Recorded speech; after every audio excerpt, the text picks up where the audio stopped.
कि 2011, 12 और 13 के साल में जी जो भ्रष्टाचार विरोधी आंदोलन इस देश में छिड़ा था, जी जी जिसने 2014 में जी सत्ता परिवर्तन अ, की भूमिका निभाई। जी 2014 में जो सत्ता परिवर्तन हुआ, नरेंद्र मोदी जी सत्ता में आए, भारतीय जनता पार्टी ने कांग्रेस को अपदस्थ कर दिया। हम्म, उसमें भ्रष्टाचार विरोधी आंदोलन की महत्वपूर्ण भूमिका मानी जाती है। जी तो मैंने आपका एक वीडियो सुना था जी जी और निजी तौर पे भी आपसे बातचीत में भी वो बातें निकल कर आईं। जी जी और एक प्रशांत भूषण जो मशहूर वकील हैं, जी जी उनका भी मैंने वीडियो सुना। जी अ, तो आप दोनों की राय एक सी लगती है। अच्छा हाँ, मतलब मोटे तौर पर एक सी लगती है। हर राय में थोड़े बहुत फर्क तो होते ही जी हैं, लेकिन मोटे तौर पर दोनों की जी राय एक सी है। जी और आप लोगों का मानना ये है हम्म, कि अ, जो भ्रष्टाचार विरोधी आंदोलन था, वो जी दरअसल जी उसके पीछे राष्ट्रीय स्वयंसेवक संघ द्वारा बनाई गई एक योजना थी। एग्जैक्टली ये तो नहीं, मैं लेकिन पूरी बात कर लूं। हाँ राष्ट्रीय स्वयंसेवक संघ द्वारा बनाई गई योजना थी जी और वो एक प्रपंच था जो दरअसल अ, कांग्रेस को बदनाम करने के लिए जी रचा गया था। जी और अब और उसका सबसे बड़ा फायदा भी भारतीय जनता पार्टी को हुआ। जी तो मैं इसी संबंध में कुछ बात आपसे करना चाहता था, जी ताकि इस मसले पर एक प्रकाश पड़े, क्योंकि जी हम सब लोग किसी न किसी रूप में जी भ्रष्टाचार विरोधी आंदोलन में शामिल थे। जी मैं सड़कों पर सक्रिय होकर नारे तो नहीं लगाता था, लेकिन मैं टीवी पर बैठकर हम लोग भी कांग्रेस की कड़ी आलोचना करते थे। जी मेरा और आपका या प्रशांत भूषण का कभी भाजपा और आरएसएस से कोई संबंध हो ही नहीं सकता है। जी जी तो जाहिर है कि कोई ना कोई तो ऐसी बात थी उस आंदोलन में जिसमें ऐसे लोग जी जिनका इस साजिश से इस साजिश जिसके बारे में चर्चा की जा रही है, जी कोई संबंध नहीं हो सकता था। हम लोग भी उसके अंदर सक्रिय थे, हम लोगों की आवाज भी थी उसमें, जी भले ही उतनी जी कमजोर कमजोर सी ही रही हो, लेकिन आवाज थी उसके अंदर। एकदम एकदम हाँ, तो अब आप इसकी वर अगर बताएं कि आपने किस संदर्भ में ये बात कही थी, तो और जरूर। मामला स्पष्ट होगा। जी। देखिए, जो मैं इस पे देखता सुनता बोलता रहा हूँ वो ये कि आंदोलन तो निश्चित तौर से ये प्लान किया था केजरीवाल ने, अच्छा। और इसके लिए वो बहुत समय से तैयारी कर रहे थे। हम्म। आंदोलन क्या, वो अपने आप को एक आप कह सकते हैं कि विकसित करने के लिए अलग अलग तरह से लोग प्रयत्न करते हैं। हम्म। केजरीवाल के दिमाग में भी एक अपने आप बारे में एक नायक की छवि है, और वो उस नायकत्व को प्राप्त करने के लिए पहले उन्होंने एनजीओ क्रिएट किया था। नौकरी में वो ज़्यादा सक्रिय नहीं रहे, छुट्टी उट्टी लेके, और इधर उधर सक्रियता रखते थे एनजीओज वगैरह में, जिसमें मनीष सिसोदिया काम करते थे। बाद में उन्होंने देश भर में जो आरटीआई के सवाल पर एक कार्यक्रम भी करते थे वो, और लोगों से मिलते मिलते थे। और वैसे भी वो जितने एनजीओज वगैरह में काम करने वाले लोग, या आप कह सकते हैं कि इस तरह के गरीब लोगों के बारे में किसी तरह के भी काम करने वाले लोग थे, उन सब लोगों को देश भर में वो मिले मिले थे। वो मदर टेरेसा के यहाँ भी गए थे और अन्य जगहों में भी वो सब उनका था। लेकिन वो बड़े योजनाबद्ध ढंग से बढ़ रहे थे। और उसी क्रम में उनको जब 2009 में कांग्रेस दोबारा आ गई मनमोहन सिंह के नेतृत्व में, और ज्यादा ताकत से आ गई, लेफ्ट के अलग होने के बावजूद आ गई, उसके बाद एक बेचैनी समाज के उस हिस्से में थी जो कांग्रेस को हर चुनाव में परास्त करना चाहता है। लेकिन वो कुछ इस तरह का सामाजिक गठजोड़ हुआ करता था जिससे कांग्रेस जीत जाया करती थी, और उसी तरह से फिर जीती। और लेकिन उस बार तो उसके साथ ये था कि चूंकि अमेरिका उस के साथ एक डील हुई थी, जो एटॉमिक वाली डील हुई थी, उस डील को लेकर लेफ्ट अलग हुआ था।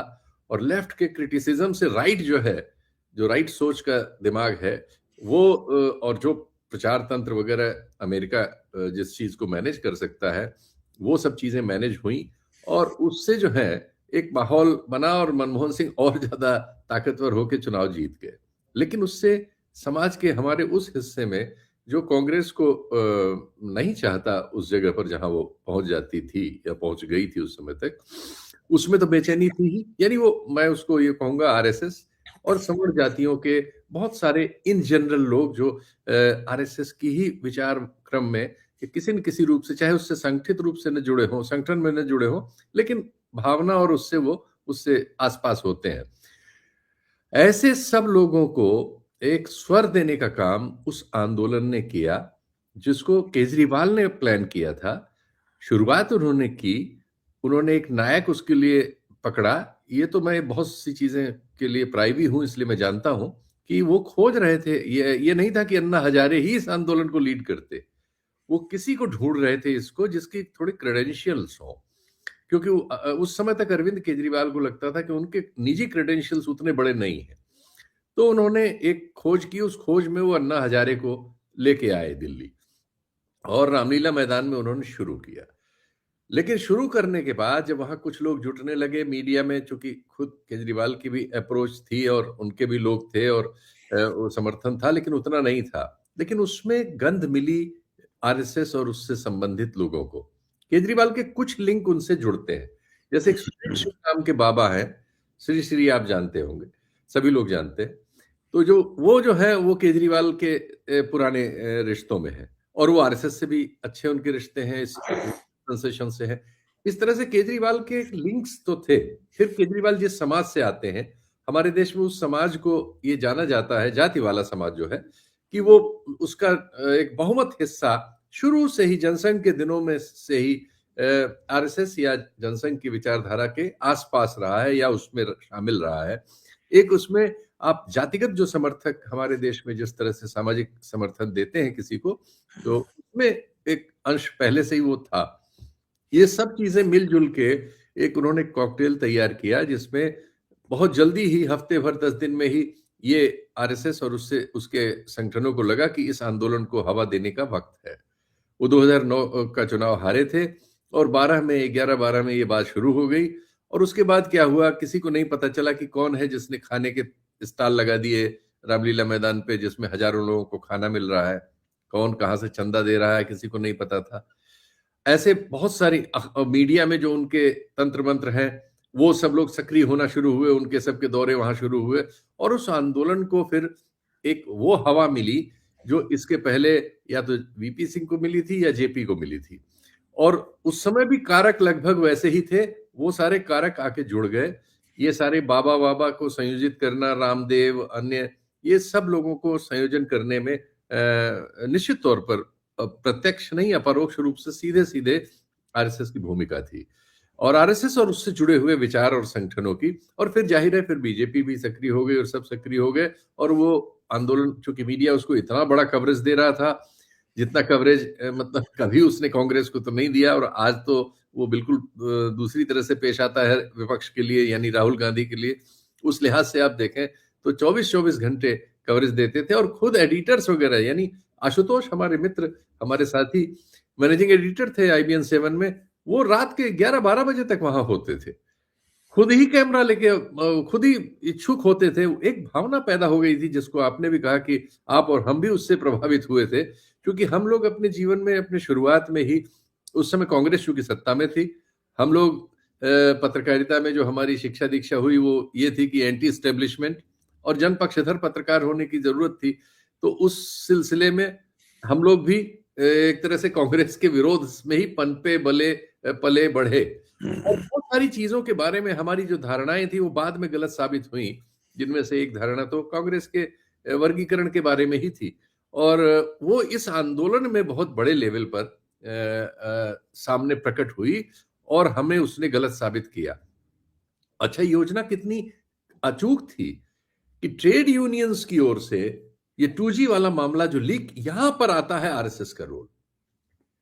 ये जो विनोद राय थे, ये भूमिहार से आते हैं उत्तर प्रदेश की, और इन्होंने ये जाति का मैं इसलिए उल्लेख कर रहा हूं कि इसका बड़ा मतलब है। निश्चित तौर पर हमारे यहाँ एक तरह तरह की चीजें जो कॉन्कॉक्ट होती हैं, उसमें आपकी अपब्रिंगिंग, कहां से आप आए हैं, ये महत्वपूर्ण हो जाता है। और इसकी वजह से चीजें ऐसी होती हैं जिनको कोई प्लान नहीं करता, वो हजारों साल से प्लान्ड है, हमारे दिमाग में है उस तरह से। और हम ऐसा मौका होते ही उसमें अपनी राजनीतिक रुचियां उसके आधार पर निर्धारित कर लेते हैं और दूसरे को शत्रु मानने लगते हैं। मेरे अंदर भी हो सकता है उसका अंश कुछ रहा हो, कांग्रेस के उस विरोध में कहीं ना कहीं वो सब रहा होगा, क्योंकि अपब्रिंगिंग हमारी वैसी है। तो उस उन चीजों ने वो स्थिति पैदा की कि विनोद राय की रिपोर्ट को ट्रेड यूनियंस ने सीताराम, पहला पत्र उस मामले में सीताराम येचुरी ने लिखा है 2G वाले मामले में, उसकी चर्चा उतनी नहीं होती। और चूंकि सीताराम येचुरी लिख रहे थे, तो हम लोगों को, बहुत सारे लोग जो थोड़ा बहुत वाम रुझान रखते हैं, उनको उस मामले में नजर आया कि ये जिम्मेदारी है कि इसको सवाल को बड़ा करना चाहिए। तो हम लोगों ने भी उस सवाल को बड़ा किया। ये तो बाद में अदालतों में साबित हुआ कि वो मामला जैसे प्रस्तुत किया, और जांच में भी सीबीआई की, जब वो 2 लाख, पौने 2 लाख करोड़ से घट के कुछ हजार करोड़ में आ गया, फिर वो 1000 करोड़ भी कागज पर प्रूव नहीं हो सके, तो वो सब चीज बाद में ढह गई कोर्ट्स में जाके, लेकिन उस समय तक तो उसने एक दावानल पैदा कर दिया था। तो आपका कहने का मतलब ये है कि विनोद राय ने जो रिपोर्ट दी 2G के सवाल पर, जी, उसके पीछे एक योजना थी, वो सीएजी की, वो तो सीएजी के चीफ थे। जी, तो आ, तो उसके पीछे सीएजी की अपनी जो सामान्य प्रक्रियाएं होती हैं जांच पड़ताल की, जिनके जी, जरिए वो सरकारी चीजों की जांच पड़ताल करते रहते हैं जी। और रिपोर्ट देते रहते हैं, वो नहीं थी, बल्कि उसके पीछे एक खास तरह की योजना थी। ए, योजना का मैं प्राइवी नहीं हूं। या उन्हें कहीं उनकी से प्रेरणा भावना, प्राप्त हो रही थी उस हाँ, तथ्य से? उनकी भावना का प्राइवी हूं। हाँ। सवर्ण जातियों में से आने वाले अधिकांश लोग जिस तरह की भावना रखते हैं हम्म, आरक्षण के सवाल पर, हम्म, पिछड़ी जातियों, दलित जातियों को हिस्सा देने के सवाल पर, या उनके साथ किए जाने वाले सामाजिक व्यवहार के सवाल पर जिस तरह की प्रतिक्रिया उनके मन में होती, मैं बहुत शीर्ष लोगों से पत्रकारिता में ऐसा मौका लगा है, उनके सबके नाम लेने से वो बात नहीं ठीक होगी, लेकिन मतलब बहुत शीर्ष लोगों से मैं मिला हूं। मुझे कैबिनेट सेक्रेटरी लेवल के आदमी को मैंने उस तरह की घटिया बात करते हुए सुना है। चीफ सेक्रेटरीज और अन्य को तो सेक्रेटरीज की मैं बात नहीं कर सकता, वो लगभग जाति में पगी हुई, सड़ी हुई बात करते हुए मिलते हैं। आदिवासियों का सवाल हो, या गरीबों का सवाल हो, या दलितों का सवाल हो, तो उस पे वो बहुत ही फूहड़ तरीके से पेश आते हैं लोग। और अपने जब वर्ग में बैठते हैं, अपने संवर्ग में जब वो सुनिश्चित हो जाते हैं, वैसे तो ज्यादातर नौकरियों वगैरह में आधिपत्य उन्हीं का है, तो उन्हीं के लोगों, तो वो इसको ओपनली कहते हैं। और उनके अंदर जो ये आपस में भी जो साधनों पर कब्जे की लड़ाई है, ठाकुर ब्राह्मण की लड़ाई जैसे है, उत्तर प्रदेश में बहुत आम रहती है, जैसे अभी हो रही है। ब्राह्मण विधायक अलग बैठ रहे हैं, ठाकुर विधायक, ये सब मीट छीनने की लड़ाई है। ये जब लड़ाई होती पद लेने की, एक समय में मुझे याद है कि लगातार 2-3 कायस्थ जो हैं, एक के बाद एक कैबिनेट सेक्रेटरी हो गए थे। तो मैं इस देश के मतलब लगभग सबसे बड़े ब्राह्मण ब्यूरोक्रेट के यहाँ बैठा हुआ था, जिनका मेरे जीवन में थोड़ा रोल है, और मेरा भी उनके जीवन में रोल है। हम लोगों के बड़े अच्छे रिश्ते थे, वो बहुत बड़े पद पर उस समय थे। और एक यंग ऑफिसर जो भी ब्राह्मण थे, बिहार से आते हैं, उनकी मैं सिफारिश करने गया था एक्चुअली उनके यहाँ, क्योंकि वो मेरे मित्र थे और वैसे थे, तो ये उनकी कुछ कठिनाइयां थी जो इनसे हल हो सकती थी, तो मेरे साथ गए थे वहां बैठे। ओपनली उन्होंने बात की कि कैबिनेट सेक्रेटरी पे तो कायस्थों ने कब्जा कर लिया, ब्राह्मणों को तो कोई पूछ नहीं रहा। ये ओपन ये बात थी। तो ऊपर के स्तर पर हमारे समाज में या सारे स्तरों पर, एक्चुअली वो सारे स्तरों पर विद्यमान है। तो राय साहब ने वो एक प्रपंच रचा। निश्चित तौर पर इसमें आरएसएस की भूमिका, या आरएसएस की विचार की भूमिका इसलिए रही होगी कि ये बड़ी चालाकी से पहले लेफ्ट वालों को इसमें शामिल किया गया, सीपीएम को। सीपीएम भी एंटी मतलब सीपीएम भी धोखा खा गई, वो भी इस बात को नहीं समझ पाई। बिल्कुल खाई। मैं सीताराम से मेरी फिर मुलाकात उसके बाद इस सिलसिले में अनफॉर्चुनेटली नहीं हो सकी, नहीं तो मुझे लगता था सीताराम भी इसको रिपेंट करते। और जब सीताराम ने पहला पत्र लिखा और उसकी कॉपीज हम लोगों के पास आई, तो हम लोग भी सक्रिय हो गए, क्योंकि हमें उसमें ये लगा कि भाई इतना बड़ा घोटाला इस देश के साथ हो रहा है, और सीताराम ने लिखा है तो निश्चित तौर पर उन्होंने अपना सब स्क्रूटनी की होगी। और उस समय तक उन्होंने बताया कि ट्रेड यूनियंस वाले सब लाए हैं, सब ये पेपर्स हैं, ये है वो है। हम लोग आगे बढ़ते चले गए, और उस आंदोलन में सब लोग अपनी अपनी आहुति दी। जैसे इनका भी जो हमारे प्रशांत भूषण जी भी जो गए होंगे, उस समय भी जो चीज मैं बता रहा हूं, हो सकता है इन चीजों का उन पर भी कहीं ना कहीं। प्रशांत जी भी अपने इंटरव्यू में ये कह रहे थे कि उन्हें इस बात की जानकारी नहीं थी कि किसकी विचारधारा क्या है, कौन दक्षिणपंथी है, कौन वामपंथी है, इस बात की उन्हें जी, जानकारी नहीं थी। जी, कई बातों को न समझते हुए, उसके इतिहास को न जानते हुए जी, वो चूँकि उस वक़्त भ्रष्टाचार हो अच्छा वो ये मानते हैं कि जी, भ्रष्टाचार हो रहा था जी, और भ्रष्टाचार हो रहा था और मनमोहन सिंह की गलती ये थी, भ्रष्टाचार में शामिल नहीं थे, लेकिन जी। उनकी गलती ये थी कि वो उस निज़ाम की अध्यक्षता कर रहे थे, उस निज़ाम को चला रहे थे, उसके संचालक थे, जो कि भ्रष्ट निज़ाम था। नहीं, नहीं, वो ऐसा मैं मानता भ्रष्टाचार के संचालक नहीं थे। हूँ। वो ऐसी आर्थिक नीतियों के प्रतिपादक थे, जिसकी वजह से ढेर सारा पैसा हमारी इकोनॉमी में आया। उसके उपयोग में हमारा समाज चूँकि उस तरह के से नियंत्रित नहीं है, वो पहले से भ्रष्टाचारी था। वो ऐसा नहीं कि उसी समय भ्रष्टाचारी हो गया था। वो पहले से भ्रष्टाचारी रहा है, हुँ, वो पहले से कुटिल है और वो सब वो करता है, लेकिन परिमाण बढ़ गया था, इसमें कोई शक नहीं। और अब वो परिमाण इतना बड़ा हो गया है कि वो पहाड़ हो गया है। हुँ। लेकिन अब उस तरह का कोई आंदोलन नहीं। तब तो झूठ था, अब सच है लेकिन कोई आंदोलन नहीं। ये समस्या है। तो ये एक्चुअली ये भ्रष्टाचार लगातार होता रहा है और प्रशांत भूषण या मैं या आप हम सब लोग एंटी एस्टेब्लिशमेंट विचार के रहे हैं और जनरली सत्ता में हम दोष जो होते हैं सामने अगर हमारे पास है कुछ तो हम उनको जनता की ओर से उठाते रहे हैं और लेकिन हम ये समझते थे जो हमारी गलती थी जो उन्होंने रिपेंट किया मैं भी रिपेंट करना चाहता हूं कि हम उसकी वैसी स्क्रूटनी नहीं कर सके जो स्क्रूटनी की जानी चाहिए थी उस नतीजे पर पहुंचने पर हमने भी भावनात्मक गलती की इसको स्वीकार करना चाहिए ईमानदारी से और मैं प्रशांत भूषण जी को बिल्कुल नमस्कार करना चाहता हूं कि उन्होंने उसको ईमानदारी से स्वीकार किया